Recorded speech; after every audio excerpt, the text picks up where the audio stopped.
Assalamualaikum teman-teman, kembali lagi di video kami Tim Kimia Ayu Angkatan 23 yang beranggotakan Dewi Lestari, Rena Nur Atika, Muhammad Taufik Gumilar, Indah Yolanda, Dida Rupaida, dan Sulistiani.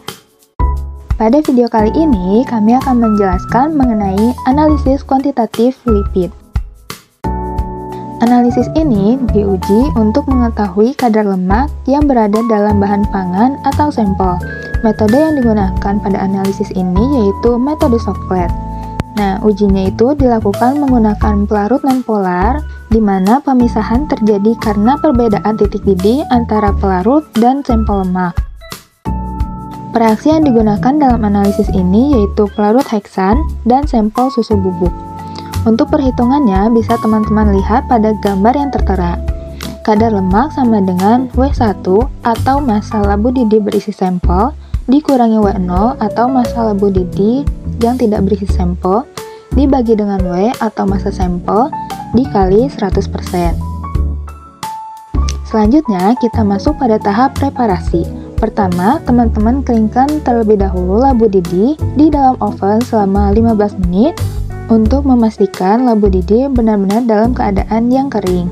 Nah, kemudian teman-teman siapkan kertas saring dibagi menjadi 3 bagian. Gulung kertas saring tersebut dengan diameter 2-3 cm, lalu lipat bagian ujungnya. Pastikan tidak ada yang berlubang dan selongsong dapat berdiri. Kemudian tambahkan kapas sekitar 1 cm ke dalam selongsong tersebut. Selanjutnya, teman-teman timbang 2 gram sampel ke dalam selongsong. Tambahkan kapas lagi di bagian atasnya dan lipat selongsong. Pastikan tidak ada yang berlubang dan selongsong dapat berdiri. Setelah itu, teman-teman bisa menimbang labu didih yang sudah teman-teman keringkan. Pastikan labu didihnya sudah berisi batu didih dan catat massa labu didihnya. Lalu, teman-teman siapkan alat Shockley, masukkan kapas ke dalam lubang sifon, tetapi tidak sampai menutupi lubangnya.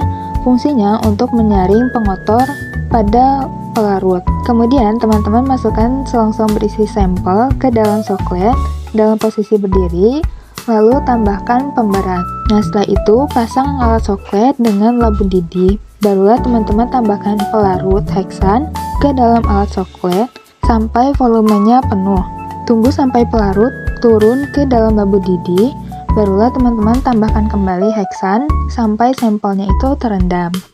Nah, untuk settingan alatnya bisa teman-teman lihat pada gambar yang tertera. Setelah tadi teman-teman menambahkan pelarut, barulah pasang alat Shockley dan labu didih dengan kondensor. Setelah itu nyalakan hot plate dan water pumpnya.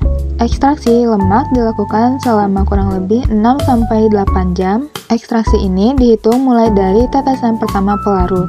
Pelarutnya itu menguap ke dalam kondensor, lalu turun kembali masuk ke dalam alat Shockley. Pelarut yang masuk ke dalam alat Shockley akan mengekstraksi sampel lemak yang berada di dalam alat Shockley, kemudian membawa hasil ekstraksi masuk ke dalam labu didih. Lalu pelarut kembali menguap dan kembali mengekstraksi sampel yang berada di dalam labu didih. Proses tersebut terjadi secara berulang sampai semua lemak terekstraksi sempurna. Setelah semua sampel lemak terekstraksi, matikan suhu dan water pumpnya. Nantinya, sampel lemak yang terekstraksi akan berada di labu didih bersama dengan pelarut. Kemudian, teman-teman bisa menyaring lemak yang terekstraksi dengan cara yang sama. Yang pertama, keluarkan terlebih dahulu sampel yang berada di alat Shockley. Saat mengeluarkan sampel, pastikan sifonnya itu berada di posisi atas. Lalu pasang kembali alat Shockley, nyalakan hot plate dan water pumpnya. Tunggu sampai semua pelarut benar-benar menguap dan masuk ke alat Shockley. Nah, proses penyulingan ini dihentikan jika pelarut sudah benar-benar habis menguap dan masuk ke alat Shockley. Setelah itu, barulah keluarkan pelarut yang berada di alat Shockley.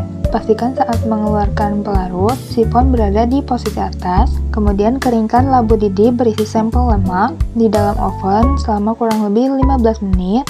Untuk memastikan tidak ada sisa pelarut dalam labu didih. Setelah itu, dinginkan labu didih dan timbang massa labu didihnya. Catat massa labu didihnya, kemudian teman-teman hitung kadar lemak yang terekstraksi menggunakan rumus yang sudah dijelaskan sebelumnya. Dari analisis kuantitatif lemak yang sudah dijelaskan, dapat disimpulkan bahwa metode Soclete ini dapat memberikan hasil yang akurat untuk analisis kuantitatif lemak. Tetapi metode ini memiliki waktu pengujian yang cukup lama dan hanya cocok untuk lemak yang larut dalam pelarut organik. Semoga yang kami sampaikan dalam video ini dapat bermanfaat bagi teman-teman. Terima kasih telah menyimak videonya sampai akhir. Sampai jumpa di video berikutnya. Wassalamualaikum warahmatullahi wabarakatuh.